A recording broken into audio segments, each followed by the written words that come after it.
Welcome to sleepy classes. तो आज के न्यूज़पेपर से जो करंट अफेयर्स इंपॉर्टेंट हैं एंड उससे रिलेटेड मल्टीपल चॉइस क्वेश्चंस क्या हैं उनको आज हम डिस्कस करेंगे। थोड़ा रैपिडली कवर करेंगे, आपका भी ज़्यादा टाइम यहाँ पे ना लेते हुए। तो सबसे पहले की जो करंट अफेयर है कि India ranks slips to 131 the global gender gap index. तो जेंडर में गैप कितना है, इंडेक्स जो है उसके बेसिस पे किस हिसाब से यहाँ पे परफॉर्म कर रहा है बेस्ड ऑन 4 पैरामीटर्स। तो वर्ल्ड इकोनॉमिक फोरम साल में एक बार ये रिपोर्ट जो है हमेशा से पब्लिश करता है। तो इंडिया का रैंक इस साल जो है 131 आउट ऑफ 148 कंट्रीज निकला है, one of the lowest ranks in the south Asian countries, right. And इसको टॉप किया है हमेशा से फिनलैंड ने, ठीक है। 60th year in the running Finland, Norway यानी कि एंड यूके एंड न्यूजीलैंड ने इनको टॉप किया है। तो मेजरली अगर हम देखें तो नॉर्डिक कंट्रीज जो है यहाँ पर ज़्यादा आगे रहती हैं, क्योंकि वहाँ पे अगर आप देखें तो पीस को ज़्यादा इंपॉर्टेंट मिलती है, डेवलप्ड कंट्रीज हैं, so on and so forth. Major factors यहाँ पर, क्योंकि स्टैंडर्ड ऑफ लिविंग को या इवन की मेंटल पीस को इंपॉर्टेंस ज़्यादा दी जा रही है काम से, है ना। पॉपुलेशन का बैरियर भी उस हिसाब से ही है, पॉपुलेशन भी लिमिटेड है, जगह काफ़ी ज़्यादा होती है उनके पास। सो अकॉर्डिंगली यहाँ पर जो है इन्वायरमेंटली या सस्टेनेबली उनकी इकोनॉमी बेटर चलती है बाकी कंट्रीज के रिगार्डिंग, राइट। तो इससे सवाल अगर हम देखते हैं जुड़ा हुआ क्या पूछा जा सकता है कि global gender gap report is being published since 2006। Global gender gap report considers data based on 4 parameters to assess gender parity. Then global gender gap report published by world economic forum is a biannual report. How many statements are correct? इनमें से एक मैं आपको बता चुकी हूँ, 4 parameters, right. साल में एक बार पब्लिश होती है, मैंने आपको ये भी चीज बता दी, तो बाय एनुअल रिपोर्ट होने का मतलब ही नहीं। थर्ड स्टेटमेंट हमारी इनकरेक्ट है, फर्स्ट स्टेटमेंट हमारी करेक्ट है। क्यों? 2006 से लेकर अब तक ये रेगुलरली यहाँ पे साल में एक बार पब्लिश होती रही है, तो 2 स्टेटमेंट्स हमारी करेक्ट है, तो ऑप्शन नंबर 20 का करेक्ट आंसर यहाँ पर बन जाता है। और वो 4 पैरामीटर्स क्या है? Economic participation and opportunity, educational attainment, health, survival and political empowerment, right. 2006 से regularly world economic forum post कर रहा है। Then India plans 15 million satellite map to bolster national security. तो अब क्या है कि जो हमारी इसरो है, DRDO है, अब मेक इन इंडिया प्रोजेक्ट्स है, आत्मनिर्भरता की बात हो रही है, एंड ऑपरेशन सिंदूर के बाद से जो गवर्नमेंट है नहीं चाहती किसी भी तरह का ऐसा कोई रिस्क लेना, है ना। तो ये 52 स्पाइस भी क्या, 52 स्पाई का ये प्रोजेक्ट है विद रिस्पेक्ट टू सैटेलाइट्स, जो कि एक दूसरे को इन्फॉर्मेशन यहाँ पर रिले करेगा। इन्फॉर्मेशन रिले करने के बाद क्या होगा, वही इन्फॉर्मेशन के बेसिस पे जो आने वाले टाइम में डिजास्टर्स हैं उनको अवॉइड किया जा सके, एंड सिक्योरिटी मेजर्स के बेसिस पे हम जो है इजीली एक्शन ले सकते हैं, इसके ऊपर वॉच रखा जाएगा, ठीक है। सो अब इसके अलावा अगर हम बात करें तो ये पब्लिक प्राइवेट पार्टनरशिप के बेसिस पे ये प्रोग्राम चल रहा है, एंड एक इंपॉर्टेंट कंपनी दिगंतारा एक स्टार्टअप जो है उसके लिए एक इम्पॉर्टेंट ये अब अपॉर्चुनिटी है, जो कि एक प्राइवेट फर्म है। तभी मैंने आपको बोला ना पब्लिक प्राइवेट पार्टनरशिप के बेसिस पे ये काम चल रहा है, तो इससे जुड़ा यहाँ पर एक्स्ट्रा और कुछ नहीं है। अब नेशनल सिक्योरिटी में मेंस का जनरली सिक्योरिटी हमारा कॉन्सेप्ट आ जाता है। 15 मिलियन सैटेलाइट्स जो है अभी उनके बारे में इतना डिटेल यहाँ पर नहीं दिया गया है, जब दी जाएगी we'll share it with you. तो इससे रिलेटेड यहाँ पे सवाल क्या है कि space based surveillance works on a public private partnership model. तो ये स्पेस बेस्ड सर्वेलेंस पार्ट 3 है, इसको SBS 3 बोला जाता है, ठीक है। सो ये मॉडल जो है it is working on a public private partnership, ये मैं आपको बता चुकी हूँ, स्टेटमेंट करेक्ट है। Second, SBS model will deploy 52 spy satellites to secure Indian defence system. Obviously correct बात है, डिफेंस सिस्टम के साथ साथ हमारा जो डिजास्टर मैनेजमेंट है उसके ऊपर भी इसका फोकस यहाँ पर रहेगा। तो दोनों की दोनों करेक्ट स्टेटमेंट हो जाती है, तो correct answer option number C हो जाता है हमारे पास। तो डिटेल्ड आंसर्स के लिए ना आप लिंक को फॉलो करके यहाँ पर देख सकते हैं, थोड़ा टाइम में लिंक जो है जब अपडेट होगा उसके बाद आप डिटेल्ड आंसर्स इसमें पढ़ सकते हैं। Then after US duty hike India now faces EU heat on steel quota. So अब यूरोपियन यूनियन जो है वो अब एक कोटा को रिलीज करती है, ठीक है। सो इसके अकॉर्डिंगली कोटा जो है एक तरह का नहीं है, 2-3 तरह के कोटाज होते हैं। सो अब उसके अंदर ना एक जनरल पूल होता है। जनरल पूल मीन्स कि इतना हमने आपको स्टील के रिगार्डिंग हमें प्रोडक्शन चाहिए, तो एक कॉमन कोटा होता है। तो उसके अंदर इंडिया भी इंक्लूडेड है, चाइना भी इंक्लूडेड है। तो अब उस हिसाब से जो जिस हिसाब से स्टील प्रोवाइड करता रहेगा यूरोपियन यूनियन को, तो वो एज अ कॉमन कोटा होने की वजह से बाकी कंट्रीज के अंदर भी कम होता रहेगा। जैसे टोटल 12,500 टन की यहाँ पे बात की गई है इस कोटा के तहत, है ना। तो अगर इंडिया ने ही 12,000 यहाँ पर प्रोवाइड कर दिया, तो बाकी का जो 12,000 का टोटल जो कोटा है उनमें से ये चीज माइनस हो जाएगी, इररिस्पेक्टिव ऑफ द फैक्ट कि कौन सी कंट्री ने प्रोवाइड किया है। बट अगर आप ये लिमिट एक्सीड कर जाते हैं 12,500 की, तो आपको यहाँ पर इंपोर्ट ड्यूटी जो है चार्ज करेगा European union, that is of 25%। तो उसी हिसाब से आपको कोटा की मेंटेनेंस यहाँ पर रखनी पड़ती है। So not a good very good news for India, क्योंकि अब टैरिफ हाइक जो है वो यूएस के साथ चली रहा है, 10% वहाँ पे कॉमन टैरिफ्स तो है, उसके बाद जो कंट्री डिपेंडेंट टैरिफ्स होंगे वो तो 9 जुलाई के बाद से यहाँ पे अप्लाई होना शुरू हो जाएंगे। But with respect to European Union की, ताकि उनको कंटिन्यूस सप्लाई यहाँ पर मिलती रहे, बट इसका ड्रॉबैक जो है बाकी डेवलपिंग नेशंस के लिए रहता है ना, क्योंकि उनको तो सप्लाई मिल रही है यहाँ पे, बट बाकी जो डेवलपिंग नेशंस हैं या इवन की बाकी नेशंस जो कि कॉमन कोटा का पूल है, उनके लिए यहाँ पे दिक्कत जो है वो क्रिएट हो सकती है, राइट। तो सवाल देखते हैं कि which of the following are not the members of the European Union? Malta, Croatia, Cyprus, Switzerland. Simple सा सवाल है ये। इसका करेक्ट आंसर है option number D, that is Switzerland, right. तो मैप पे आप देख सकते हैं, तो अलग से एक कंट्री स्विट्जरलैंड यहाँ पे चमक रही है, जहाँ किसके बॉर्डर्स अराउंड अगर आप देख सकते हैं सारा का सारा हमारे पास यूरोपियन यूनियन घिरा हुआ है, राइट। तो Switzerland is not a part of it. Then next हमारा what's behind the order to clean up dark patterns. तो डार्क पैटर्न्स क्या है? अब साइबर सिक्योरिटी, साइबर क्राइम से रिलेटेड ये पैटर्न्स है ना। तो अब इसके अकॉर्डिंगली क्या होता है कि जितने भी हमारे पास जो ई प्लेटफॉर्म्स हैं, ई प्लेटफॉर्म्स विद रिस्पेक्ट टू जो सप्लाई यहाँ पर प्रोवाइड करता है, B2C कंपनीज की जब हम बात करते हैं, सो अब वो क्या करते हैं, अमेजॉन हो गया, फ्लिपकार्ट हो गया, इन सभी को नोटिस भेजा है, ठीक है। अब किसने भेजा है नोटिस? CCPA ने, ठीक है। CCPA का काम बेसिक क्या है कि अब जो सरकार जो है उसके बेसिस पे यहाँ पे काम करना, कि लोगों को अवेयरनेस यहाँ पे प्रोवाइड करना कि आपका कंज्यूमर की तौर पे क्या क्या अधिकार यहाँ पर होना चाहिए। तो अब इनिशियली इसका पार्ट जो है वो क्या था कि वो सिर्फ और सिर्फ यहाँ पर हमारे टैंजिबल एसेट्स के साथ काम करता था, बट डिजिटलाइजेशन की वजह से अब क्या हो रहा है, यहाँ पे डिजिटल एस्पेक्ट को भी जोड़ा जा रहा है। तो अब डार्क पैटर्न्स क्या है कि अगर आप किसी भी तरह की सरोगेट मार्केटिंग करते हैं, ठीक है, सरोगेट मार्केटिंग एक डार्क पैटर्न है कि कोई प्रोडक्ट कोई और है, कहे कि म्यूजिक CDs आप बेच रहे हैं, है ना, तो ये एक डार्क पैटर्न है। या आप फॉल्स अर्जेंसी यहाँ पे बता रहे हैं कि ओनली 2 प्रोडक्ट्स लेफ्ट एंड उसका प्राइस जो आप सर्च कर देते हैं, या डिफरेंट फोन्स में जो कि महंगे फोन्स है, फॉर एग्जांपल आईफोन्स के केसेस में जो प्रोडक्ट है वो महंगा क्यों नजर आता है, ये भी एक डार्क पैटर्न है। तो उनको रिकॉग्नाइज करने का काम CCPA का होता है। So this news is regarding CCPA क्या है, कंज्यूमर प्रोटेक्शन एक्ट क्या है, CCPA से रिलेटेड आपको क्या सवाल पूछे जा सकता है, डार्क पैटर्न्स में क्या क्या चीजें इंक्लूड होती है क्या नहीं। तो अब मेजर कंपनीज को यहाँ पे नोटिस दिए गए हैं कि इन डार्क पैटर्न्स को आइडेंटिफाई करके कि इनको रोका जाए। देन सवाल क्या है, consumer protection authority, central consumer protection authority CCPA, it is a statutory body. Second, CCPA functions under the Ministry of Consumer Affairs, Food and Public Distribution. So which of the following statements is correct?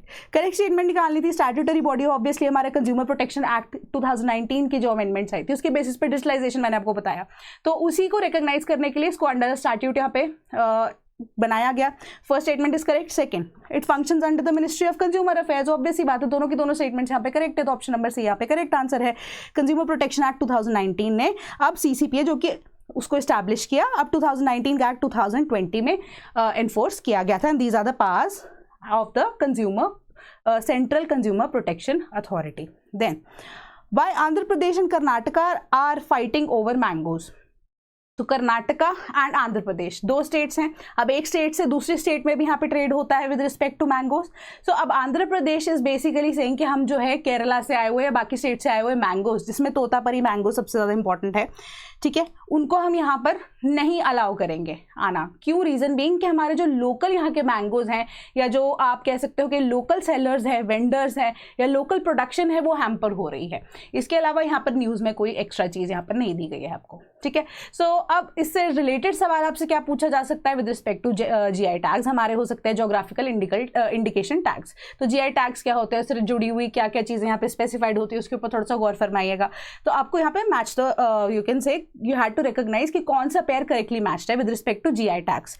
Fazli एक तरह का mango variety है, over 1000 mango varieties जो हैं वो exist करती हैं, right. So अब Fazli Odisha, Zardalu Uttar Pradesh, then Banganapalle Kerala, how many pairs are correctly matched? So none of them are correctly match. क्यों? क्योंकि फाजली वेस्ट बंगाल का GI टैग के अकॉर्डिंगली मैंगोज में, जर्दालू बिहार, एंड देन बंगन पाले आंध्र प्रदेश का काइंड ऑफ मैंगो है जिसको GI इंडिकेशन, यहाँ पे आप कह सकते हो जोग्राफिकल इंडिकेशन का टैग मिला है। Then how SEBI's new verified UPI IDs will safeguard investors from cyber frauds. तो आपको साइबर फ्रॉड्स पता होने चाहिए, ऑनलाइन फ्रॉड्स क्या होते हैं, किस तरह के फ्रॉड्स होते हैं। सेबी का क्या काम है, मार्केट हमारा रेगुलेटर है वो, ठीक है। सेबी के अंडर रजिस्टर होने के लिए यानी कि लिस्ट होने के लिए कौन सी यहाँ पे रिक्वायरमेंट्स आपको रहती हैं, IPO क्या होता है, इस चीज़ के ऊपर हम ऑलरेडी डिस्कस कर चुके हैं। UPI IDs का क्या काम है, NPCI इसके साथ जुड़ा हुआ एक पार्टनर है, NPCI क्या है, है, एंड जो सेबी है वो कैसे चेक रखता है बीइंग अ मार्केट रेगुलेटर। तो उससे जुड़ा सवाल क्या है, एनपीसीआई जो है एक जॉइंट इनिशिएटिव है आरबीआई का और इंडियन बैंक्स एसोसिएशन का। I am sure this statement is very common, तो आप बता सकते हैं कि ये सही है या गलत है। Second, NPCI has been incorporated as a non profit for company, not for profit company. Then NPCI focuses on both retail and corporate payments. How many statements are correct? So only 2 statements are correct. Retail services पे ही NPCI focus करता है, corporate payments पे यहाँ पे focus नहीं करता है, right. तो ओनली आप कह सकते हो 2 statements are correct, option B is your correct answer. Then detailed answers के लिए आप प्लीज विजिट करना उस लिंक को। Then China backed militia secures control over new rare earth mines in Myanmar. तो चाइना जो है, मैंने आपको बताया मोनोपोली है, over 90% of the rare earth elements जो है वो चाइना के पास है। बट अब चाइना जो है अपने रिजर्व्स को भी कम यूज करता है, जैसे कि यूएसए ने भी वही किया था ना, कि अब जितनी भी ऑयल प्रोड्यूसिंग नेशन है उनसे यहाँ पर इंपोर्ट करता है, बट अपने रिजर्व्स को इतना नहीं छेड़ता है। सिमिलर केस ऑफ चाइना, तो म्यांमार से वो चीज़ बेसिकली शान स्टेट ऑफ म्यांमार, वहाँ से आप देख सकते हो वहाँ पे रेयर अर्थ एलिमेंट्स जो है काफ़ी ज़्यादा अबंडेंस में प्रेजेंट हैं, तो वहीं से ही एक्सट्रैक्शन प्रोसेस रहता है। तो शान स्टेट ऑफ म्यांमार, इसके अलावा इसके अंदर कोई न्यूज़ नहीं है। तो रेयर अर्थ एलिमेंट्स क्या होते हैं हम बहुत बार डिस्कस कर चुके हैं, एंड म्यांमार से ज़्यादा यहाँ पर जो है ये माइनिंग प्रोसेस यूज़ किया जाता है, राइट। तो इसके इम्प्लीकेशंस क्या क्या हैं आने वाले टाइम में, क्या पता म्यांमार, क्योंकि अब यहाँ पर तो आप देखिए म्यांमार खुद से ही अनस्टेबल स्टेट में है ना। अब मिलिट्री कूज रिपीटेडली यहाँ पर होते आए हैं, तो चाइना कैसे टैकल कर रहा है सिचुएशन को, एंड आने वाले टाइम में कोई और कंट्री अगर म्यांमार को ऑफर करती है तो इज इट पॉसिबल और नॉट, है ना। तो ये नए गेटवेज को खोल देता है, अगर क्योंकि चाइना ने अपनी एक वल्नरेबिलिटी यहाँ पर दुनिया को दिखाई है। तो इस न्यूज़ में इसके अलावा कुछ नहीं है। तो कंसिडर द फॉलोइंग स्टेटमेंट्स। तो रेयर अर्थ एलिमेंट्स को लेकर बाकी सारी स्टेटमेंट्स जो है हम ऑलरेडी डिस्कस कर चुके हैं, तो उससे रिलेटेड थोड़ा सा और डेप्थ में पढ़ते हैं, ठीक है। RREs कंसिस्ट ऑफ 15 लैंथेनाइड्स, पिछले लेक्चर सुने होंगे आपको पता होगा। Heavy rare earth elements have large radius, then rare earth elements are metallic in nature. How many statements are correct? तो इसका करेक्ट आंसर है कि सिर्फ और सिर्फ 2 स्टेटमेंट्स करेक्ट है। रेयर अर्थ एलिमेंट्स जो है ना उसका स्मॉल रेडियस होता है, ना कि लार्ज रेडियस होता है, ठीक है। सो अब इसका थोड़ा सा इन डेप्थ केमिस्ट्री वाला पॉइंट ऑफ व्यू आ जाता है large radius and small radius का, कि वो लार्ज रेडियस जो है वो लाइट रेयर अर्थ एलिमेंट्स का होता है, क्योंकि अब यहाँ पे स्मॉल रेडियस है of the heavy rare earth elements. तो आप इस तरीके से इसको समझिए, तो इनकी जो आप कह सकते हो अवेलेबिलिटी है वो और ज़्यादा रेयर हो जाती है, राइट। तो ये और ज़्यादा एक्सपेंसिव हो जाते हैं, एक्सट्रैक्शन का प्रोसेस जो है वो डिफिकल्ट है, तो ये और ज़्यादा एक्सपेंसिव होते हैं as compare to the light rare earth elements, right. तो अब इसके अंदर आपका यहाँ पे काम क्या बनता है कि आप लिस्ट ढूंढिए कि हैवी कौन से हैं एंड लाइट कौन से हैं, राइट। इसके अलावा रेडियस का जो प्रोसेस रहता है वो इलेक्ट्रॉन्स एंड ओवरऑल जो है हमारी विद रिस्पेक्ट टू प्रोटॉन्स की जो है इंट्रोडक्शन एंड डायरेक्टली होती है या इलेक्ट्रॉन्स में क्यूमुलेट होती है, वो रेडियस के बेसिस पे यहाँ पे डिसाइड हो जाता है, या उसके अकॉर्डिंगली आप कह सकते हो रेडियस अपने आप को एडजस्ट करता है कि वो स्मॉल होगा या लार्ज होगा। वैसे लार्ज से स्मॉल होता जाता है, बट अगर लाइट अर्थ एलिमेंट्स की, रेयर अर्थ एलिमेंट्स की बात करते हैं तो वहाँ पर लार्जर रेडियस होता है, इस वजह से वो अबंडेंस में भी यहाँ पे प्रेजेंट होते हैं। तो 2 स्टेटमेंट्स यहाँ पे करेक्ट है, तो ऑप्शन नंबर 20 का करेक्ट आंसर बन जाता है, ठीक है। तो यहाँ पे इलेक्ट्रॉन शेल्स की बात हो रही है, same number of electron shells elements का जितने भी रेयर अर्थ एलिमेंट्स हैं, नंबर ऑफ प्रोटॉन्स अगर इंक्रीज होते रहते हैं from left to right in the periodic table, वो अब रेडियस का साइज यहाँ पे छोटा करता रहेगा, ठीक है। सो इसके अकॉर्डिंग इन डेप्थ इतना ज्यादा पढ़ने की जरूरत नहीं, थोड़ा सा ओवरव्यू का ले लीजिए, तो ऑप्शन नंबर 20 का करेक्ट आंसर बनता है। Then IAEA board censures Iran for not complying with nuclear obligations, ठीक है। ईरान न्यूक्लियर स्टेट है, हमें भी पता है, ठीक है। अब IAEA जो है वो एक तरह से वॉचडॉग है of the nuclear components, right. So अब उसके अकॉर्डिंगली बोला जा रहा है कि for the very first time Iran ने यहाँ पर कोऑपरेट नहीं किया है with the terms and conditions of IAEA, ठीक है। सो उसके अकॉर्डिंगली क्या क्या यहाँ पर इश्यूज हो सकते हैं, या वेस्टर्न नेशंस जिनके अगेंस्ट, क्योंकि अब हम इस्लामिक स्टेट की बात कर रहे हैं, right. So in that situation क्या क्या उसके इम्प्लीकेशंस हो सकते हैं, तो डेंजरस वेस्ट एशिया को यहाँ पर टैग किया गया, right. And the ongoing conflict, तो ईरान का impact with respect to Israel यहाँ पर क्या बन सकता है। So that is the main thing that you have to think upon. इसके अलावा इस न्यूज़ में और कोई चीज़ नहीं दी गई है, ठीक है। Atomic energy organisation of Iran and foreign ministry stated that Tehran has no choice but to respond to this political resolution, कि अब उन्होंने रेजोल्यूशन निकाला है कि रिस्ट्रिक्शन निकाली जा सके, ठीक है, रिस्ट्रिक्शन हो सके अब ईरान के ऊपर कि वो इन लिमिट्स के साथ कंप्लाई क्यों नहीं कर रहा। सो अगेन मैं आपको ये चीज़ रिपीट करके बता रही हूँ कि जब आप न्यूक्लियर स्टेट होते हैं तो आप बोलते हो कि आप न्यूक्लियर एनर्जी प्रोड्यूस कर रहे हैं, ठीक है। न्यूक्लियर एनर्जी यानी कि अगर आप न्यूक्लियर पावर पॉइंट बना रहे हैं, न्यूक्लियर वेपन्स बना रहे हैं, दोनों को बनाने का इनिशियल स्टेज जो है ना वो सेम है, दैट इज न्यूक्लियर फिशन। तो उसके लिए यूरेनियम एनरिचमेंट में आपको चाहिए होती है। सो अगर आप फिगर आउट कर ही नहीं पा सकते कि वो वेपन्स बना रहे हैं इनिशियल स्टेजेस पे या वो एनर्जी प्रोड्यूस कर रहे हैं उससे, so that gives the nuclear energy an extra you can से पावर के आप बता नहीं पाओगे, ठीक है। सो अब उसको एक तरह से वेपनाइज करके अगर यूज ना किया जाए, है ना, तो ये डर तो सभी के दिमाग में रहता है क्योंकि हमने हिरोशिमा नागासाकी वाला जो इम्पैक्ट है वो ऑलरेडी देखा है, राइट। सो अब ऑनगोइंग जो ईरान के साथ भी यहाँ पे कॉन्फ्लिक्ट चल रहे हैं, सो उसी के बेसिस पे यहाँ पर थोड़ा सा डर जताकर एक रेजोल्यूशन पास किया गया कि ईरान को यहाँ पर आंसर करना ही पड़ेगा with respect to IAEA board, ठीक है। फ्रांस ने इसको रेजोल्यूशन को पुट फॉरवर्ड किया था एंड सपोर्ट इसको मिला UK, जर्मनी एंड USA का। सवाल देखते हैं, विच of the following does not border Iran? Uzbekistan, Turkmenistan, Afghanistan and Pakistan. Simple सा सवाल है, ऑप्शन नंबर ए उज्बेकिस्तान इसका करेक्ट आंसर है। मैप को आप देख लीजिए कि उज्बेकिस्तान यहाँ रह गया, तुर्कमेनिस्तान, अफगानिस्तान एंड पाकिस्तान, ठीक है, ईरान वाला एरिया ये आ गया था। अब रिस्पेक्टिवली अगर दोबारा से रिपीट होता है तो आपको गल्फ्स पूछे जा सकते हैं, सीज पूछी जा सकती हैं, व्हेन लेफ्ट बॉर्डरिंग नेशंस कौन से हैं, राइट बॉर्डरिंग नेशंस कौन से हैं, ऐसे सवाल पूछे जा सकते हैं।